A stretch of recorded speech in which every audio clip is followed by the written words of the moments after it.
ইসলাম নেই। ঘরে যা বাংলার মুখ উজ্জ্বল হয়ে গেল।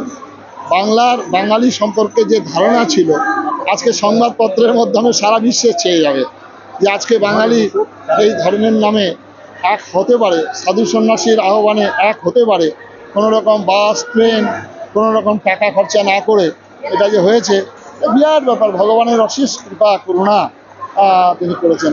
আর আমরা তো সেই ধর্মেই দীক্ষিত, যেটা আমরা বলি কর্মণ্যে বা অধিকারস্তে বা ফলেষু কদাচন। সাহায্য করেছেন, সর্বতভাবে সাহায্য করেছেন। আমরা এবং মিডিয়া বন্ধুদের তারা যা 1 মাসের উপর থেকে প্রচার করেছেন, খুব ভালো সাহায্য করেছেন।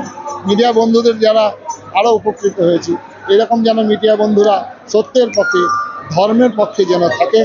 যেমন বর্তমান পত্রিকা আগে লিখত ভগবানকে ছাড়া আমরা কাউকে ভয় করি না, আমরা মিডিয়া এবং বর্তমান সংবাদপত্রদের আমরা সেটাই আহ্বান জানো আপনারা যেন ভগবান ছাড়া। তারপর এই প্রথম গৈরিক পতাকা এখানে উড্ডীন হলো ধর্মসভার মাধ্যমে এবং হাজার হাজার সাধু সন্ন্যাসীরা এখানে এসেছেন।